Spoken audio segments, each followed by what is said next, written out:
On est content de vous voir et on est surtout ravis de voir que ces jardins partagés, qui sont attendus depuis des années, vont voir le jour. Certes, il y a peut-être quelques adaptations encore à faire au niveau du portail, au niveau de la terre, on va essayer de le faire.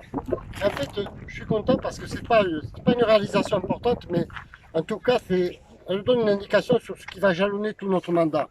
À savoir des opérations qui sont, il faut les hiérarchiser, des opérations qui ne coûtent pas énormément, qui demandent certes du travail, mais qui peuvent apporter un réconfort, un bien-être à un grand nombre d'entre vous. Donc je pense voilà, que notre rôle, c'est de hiérarchiser ces demandes. Il y en a qui coûtent excessivement cher, comme l'école. Par contre, le stade, par exemple, qui va être inauguré prochainement, eh ben, c'est quelque chose qui va apporter un bien-être à près de 1200 enfants, jeunes et adultes qui vont jouer au foot. Le terrain des jardins partagés, ça va apporter un bien-être à plus de 40 ou 50 familles. Peut-être qu'il faudra encore trouver un autre terrain pour plus tard. En tout cas, c'est la philosophie de notre mandat, c'est hiérarchiser les demandes, faire celles qui ne coûtent pas cher mais qui peuvent apporter du bien-être, et puis ensuite jalonner notre mandat avec 3 grandes réalisations qui apporteront aussi la qualité de vie à notre population, à nos concitoyens.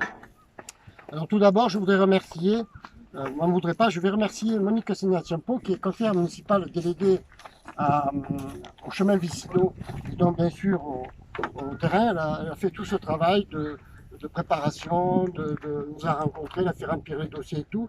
Elle a encore un petit peu de travail, elle n'a pas fini, hein, elle a encore un peu de travail pour que ce soit complètement aménagé.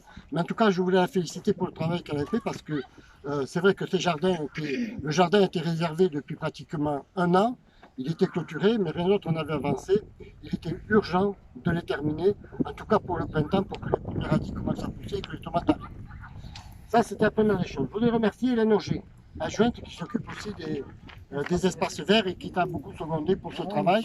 Et puis aussi Léo et Benoît Kèbre qui t'ont accompagné effectivement pour tous ceux qui étaient dossés.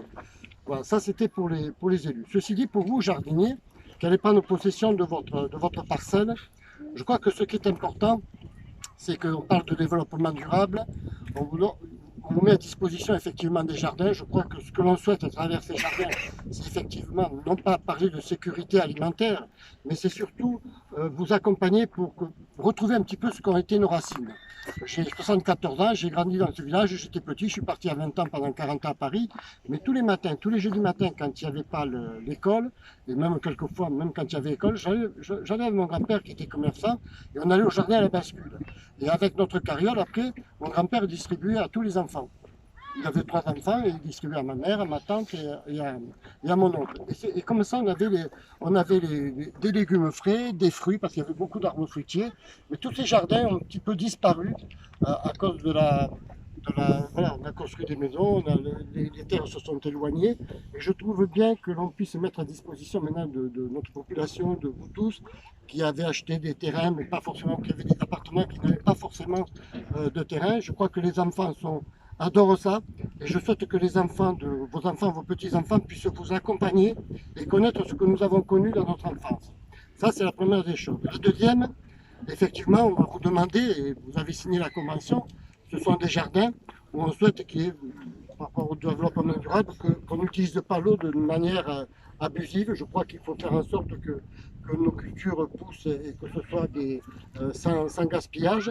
Ensuite, qu'il n'y ait pas de produits toxiques, que vous le fassiez sans intrants, pour avoir une alimentation saine et pouvoir la fournir à votre famille. Je crois que ça, c'est l'essentiel. Ceci dit, je vais vous souhaiter bonne chance et j'espère que de temps en temps, il faudra qu'il pleuve un petit peu. Alors, vous avez des cuves, effectivement, pour aller chercher l'eau. De la terre végétale, on va en mettre parce que vous savez qu'on en a récupéré sur le tas, on en rajoutera ici. La porte sera modifiée parce que ce que je souhaite, c'est qu'il n'y ait pas des clés que tout le monde puisse ouvrir. On y mettra un petit badge que l'on vous remettra à chacun et qui vous permettra comme ça de pénétrer dans les jardins partagés, dans votre parcelle.